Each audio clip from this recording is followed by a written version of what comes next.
Mesdames, Messieurs, merci pour votre présence, on ne peut que le massif. Cet après-midi, nous avons choisi de vous entretenir sur un thème qui s'intitule « La fausse nouvelle et l'ordre social au Bénin ». La fausse nouvelle et l'ordre social au Bénin.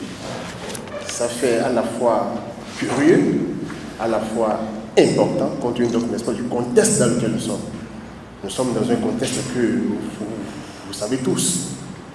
Nous sommes au lendemain de grandes élections, les élections législatives, le 28 avril 2019. Donc, et avant, pendant et après, vous avez constaté, vous avez vu, vous avez lu, vous avez su. Il est important donc que GRAP, votre compagnon habituel pour ce qui concerne les éléments d'éclaircissement à avoir par rapport au sujet d'importance, nous voulons vous entretenir ce soir sur ce thème-là, les fausses nouvelles et l'ordre social au Bénin. Je vais inviter très régulièrement le professeur vice-doyen de la FADESP à bien vouloir nous entretenir sur ce thème. Mais en attendant, il y a le doyen qui préfère dire un petit mot avant de lui laisser donc la parole. Monsieur le doyen, merci beaucoup. Merci. Je tiens d'abord à rappeler un tout petit peu le parcours du GRAP. C'est un groupe de réflexion qui a été initié un peu dans le cadre de nos rencontres politiques. Mais on s'est dit, il ne faut pas se limiter seulement à la politique, il faut l'étendre à d'autres aspects de la vie. C'est vrai que la politique, plus ou moins, chapeaute beaucoup de choses. Et certes, il y a des gens qui sont encore réticents pour aller en politique, mais il faut leur donner quand même le creuset de pouvoir s'exprimer à un moment donné sur des questions qui touchent à la société. Alors, le GRAP a déjà organisé plusieurs manifestations. Nous avons commencé par une réflexion qui a porté sur un peu la conviction par rapport aux réalisations effectuées par le gouvernement.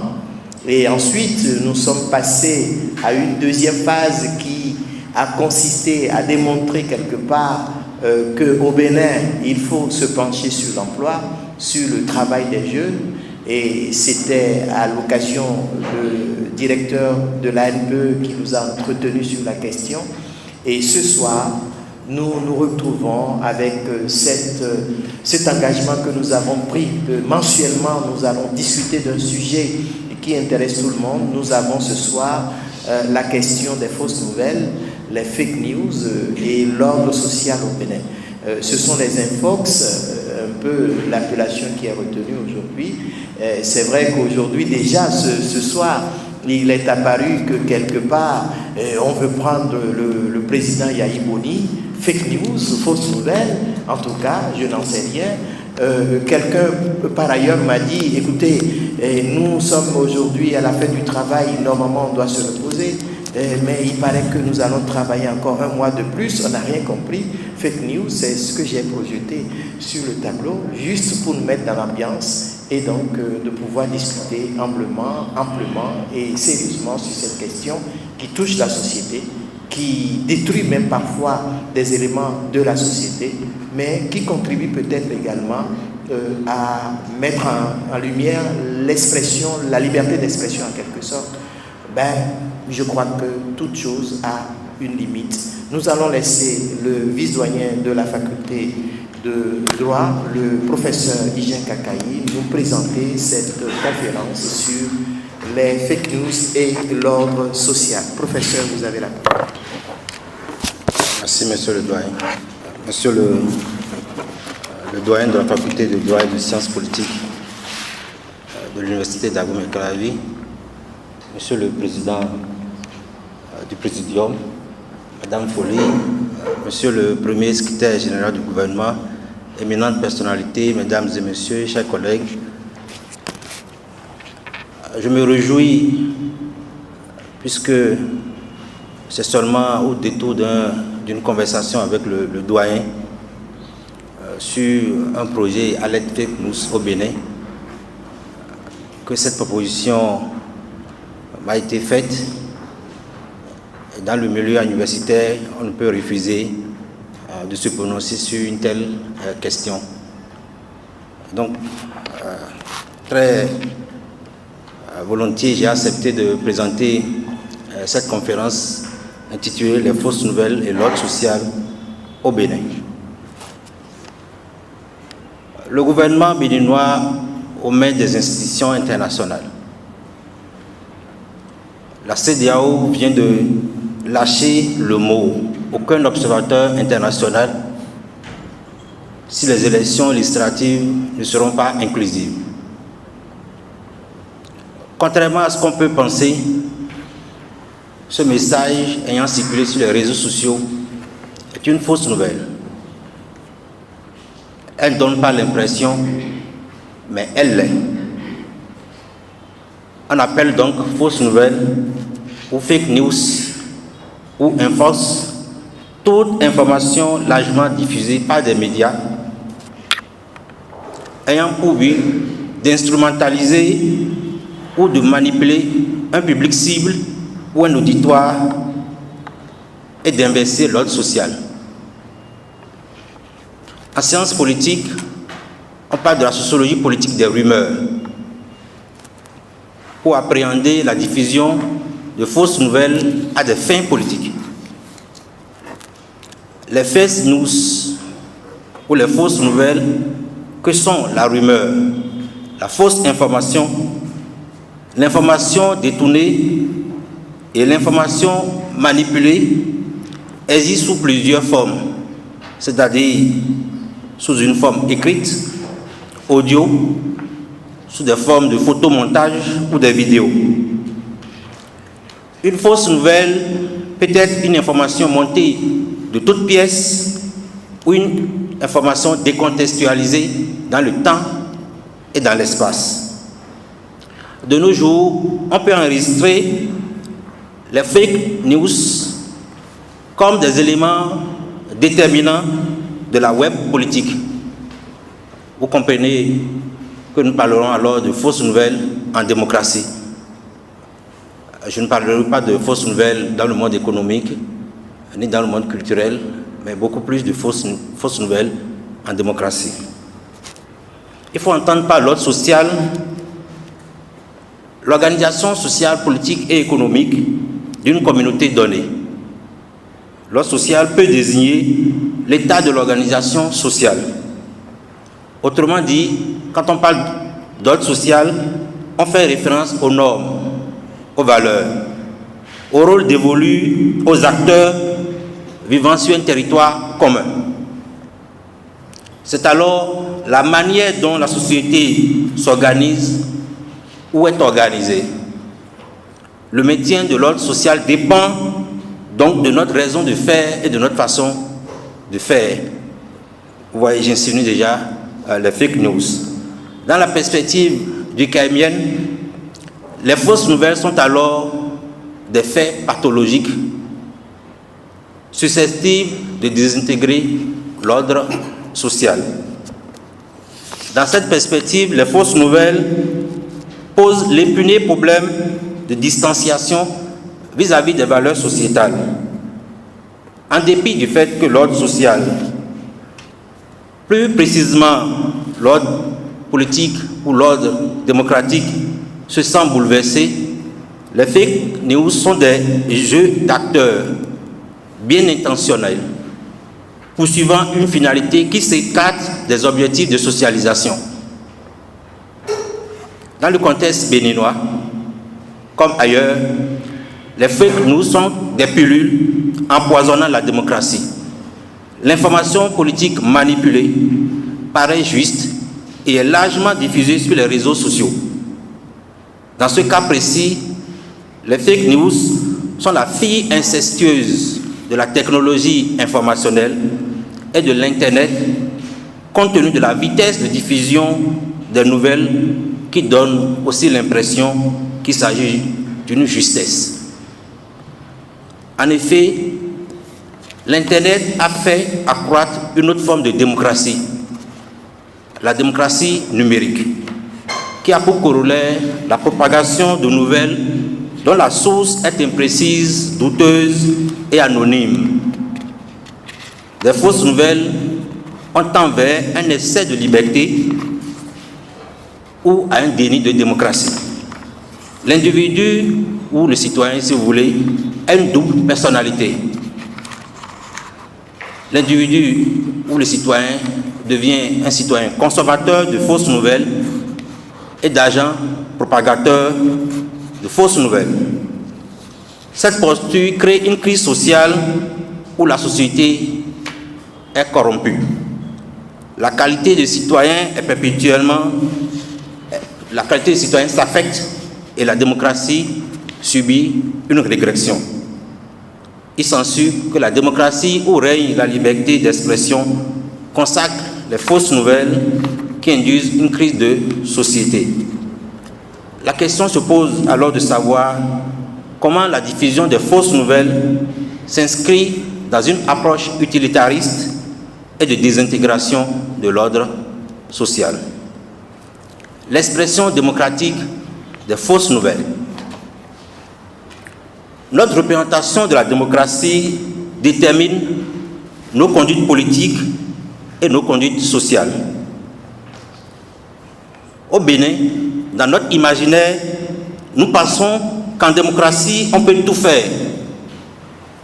Et cette représentation nuit à l'ordre social. En effet, la diffusion de fausses nouvelles répond à une logique politique. L'acteur stratège recherche un gain politique ou un gain électoral en commanditant ou en diffusant de fausses nouvelles.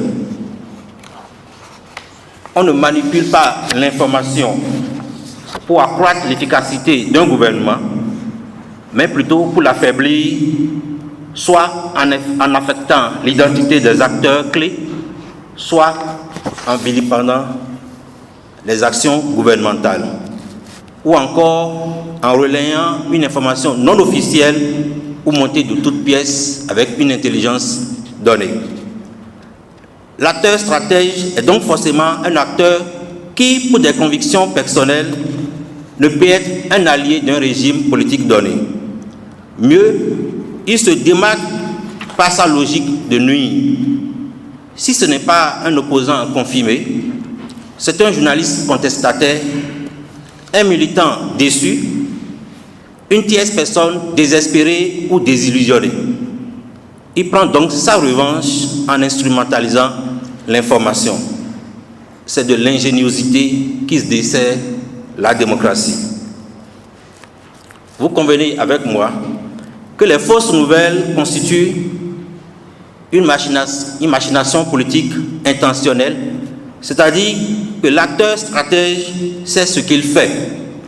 Il en produit une autodestruction de l'ordre politique ou, pour être plus large, de l'ordre social dont dérive l'ordre politique. Les rapports sociaux ou les rapports politiques que nous entretenons deviennent des rapports diffus. La confiance dans le gouvernement, dans les institutions civiles et politiques, cette confiance prend un coup et la dérive citoyenne s'instaure d'elle-même.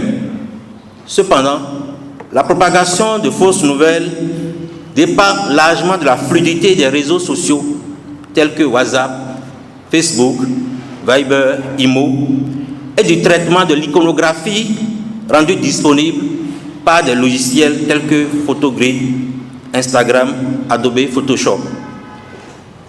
Sur un forum, on peut lire cette information que la première entreprise que les Béninois savent créer le plus, c'est la création de groupes WhatsApp. Il est ici méthodique de rappeler que les réseaux sociaux échappent à tout contrôle social. En ce sens, la période électorale est réellement agitée à cause des fausses nouvelles et ceci peut expliquer cela. Personne ne peut confirmer avec certitude qui envoie ou qui relaie ou qui est l'auteur de tels messages diffusés, puisque nous n'en sommes pas toujours conscients mais les fausses nouvelles sont souvent sans source ou la source est corrompue. Et nous y croyons à cause de l'élément sensationnel. Des fois, j'ai l'impression qu'on nous sert qu'on nous sert sur les réseaux sociaux ce que nous voudrions bien entendre. De fait, s'il est vrai que les fausses nouvelles foisonnent, elles sont aussi socialement acceptées et permises comme telles. Elles s'incorporent à nos habitus. Si vous voulez, ça rentre dans nos pratiques, dans nos habitudes. Je vous donne un exemple de blague sur les réseaux sociaux. De fausses nouvelles circulent sur les réseaux sociaux disant que je ne suis pas disponible pour les invitations de la fête de Pâques. Je tiens ici et maintenant à démentir formellement cette information et je demande à l'auteur de cette fake news de me présenter ses excuses. Autrement dit, nous donnons l'impression que les fake news font partie de notre vie quotidienne et nous les acceptons au point où nous formulons des blagues, nous faisons des blagues et je crois que de façon consciente ou inconsciente, les fake news rentrent dans nos habitudes, elles s'incorporent à notre façon de vivre. Une chose étant égale par ailleurs, les fake news sont juridiquement sanctionnables. Si on ne peut pas douter du caractère diffus des fausses nouvelles, il faut savoir qu'on peut réprimer ou qu'on réprime. Nous avons l'habitude de dire que la loi 2017-20 portant code numérique en République du Bénin est sévère. Toutefois, contrairement à notre forte croyance, le code numérique est-il adapté à la lutte contre les fausses nouvelles? Je n'en suis pas certain. J'ai recherché l'expression fausse nouvelle dans un fichier numérique du code en sens social. Cela renvoie à une analyse textuelle, mais je crois que cette expression n'existe pas dans le code numérique. J'ai recherché également l'expression intoxication ou manipulation, mais ces expressions n'existent pas dans le code numérique. C'est plutôt l'expression ou le mot diffamation qu'on retrouve dans le code numérique, et plus précisément, c'est l'article 558 du code numérique qui parle de diffamation. Sous l'angle d'harcèlement par le biais d'une communication électronique, on retrouve dans le code numérique l'article 550 qui aborde les fausses informations sur les réseaux sociaux. Le nouveau code électoral, en son article 372, aborde également la question des fausses nouvelles. Mais cette disposition, à mon avis, elle est limitative compte tenu de la réalité empirique des fausses nouvelles. C'est plutôt la loi 2015-07 portant code de l'information et de la communication en République du Bénin, une loi qui, à mon avis, est moins connue, mais cela peut s'expliquer à partir du moment où la capacité de rétention des citoyens dépend de l'attention qu'ils ont vis-à-vis des dirigeants. Et donc, cette loi de 2015 retient de moins en moins l'attention.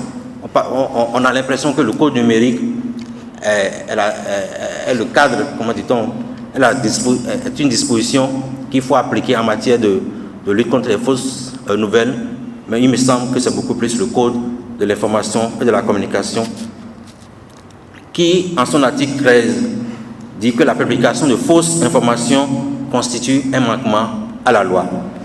Il y a également l'article 266 qui donne beaucoup de précisions sur la répression des fausses nouvelles. Si les fausses nouvelles sont quotidiennes, la loi est alors répressive.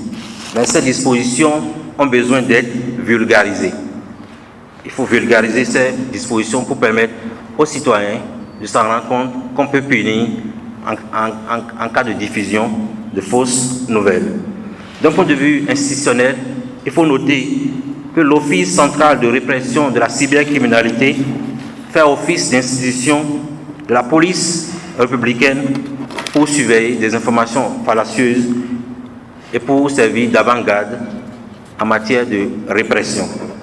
La responsabilité juridique des administrateurs de forums est alors engagée et comme vous le voyez, les fausses nouvelles génèrent une crise morale ou plus précisément une crise démocratique. L'expression d'une démocratie en crise. Les fausses nouvelles foisonnent, mais elles sont désocialisantes et constituent une rupture de communication sociale entre les acteurs d'une même communauté. En février 2019, plusieurs publications sur les réseaux sociaux ont annoncé le décès du député Mohamed Atanou Heunho, qui a bénéficié d'une évacuation sanitaire le 31 janvier 2019 vers la France. L'une des fake news les plus récentes est la prétendue fuite du président de l'Assemblée nationale après qu'il soit convoqué à la brigade criminelle dans l'affaire de validation de dossiers de candidature par la Sénat.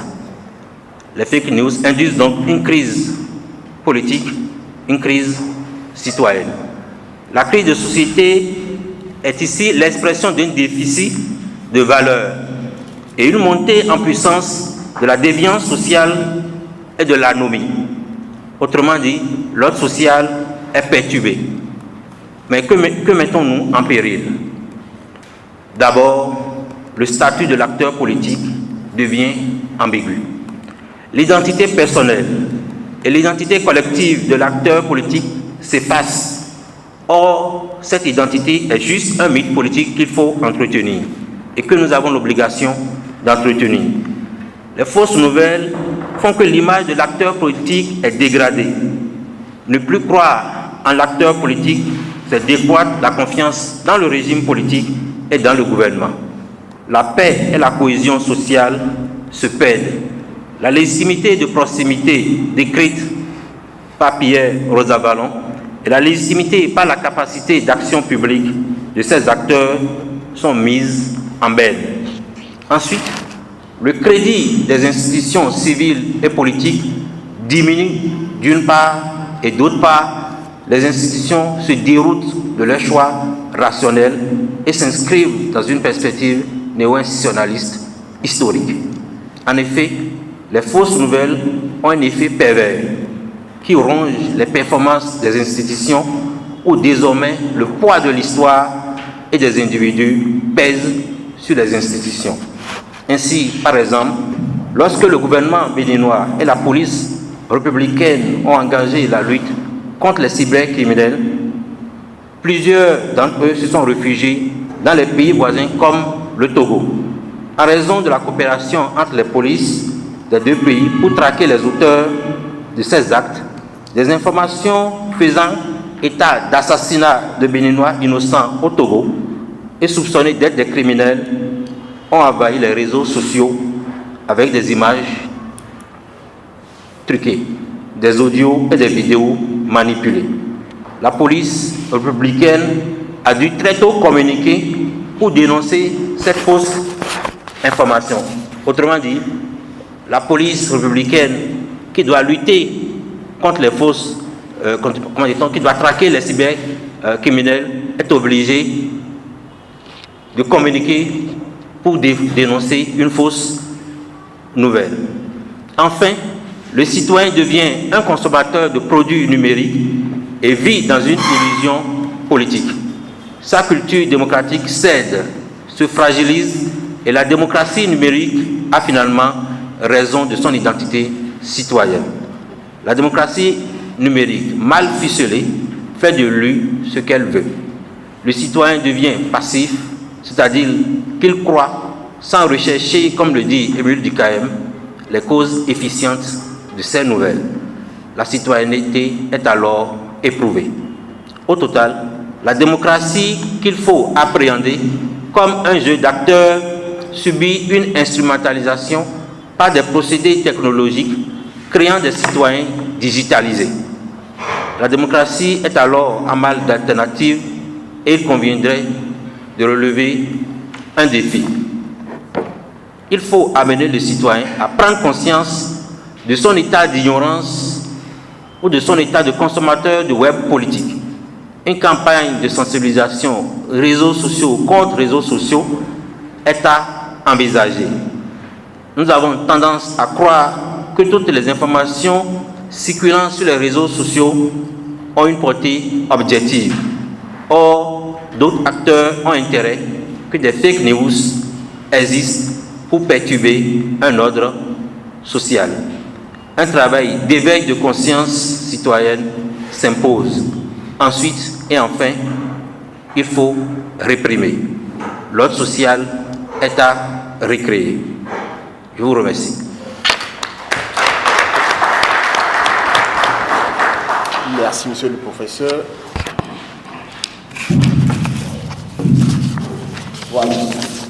Nous sommes donc à la fin de l'exposé sur cet élément, les fausses nouvelles de l'ordre social, de la définition jusqu'aux conséquences des prochaines entretenues, et à montrer ce que ça représente dans la vie sociale, dans la vie politique.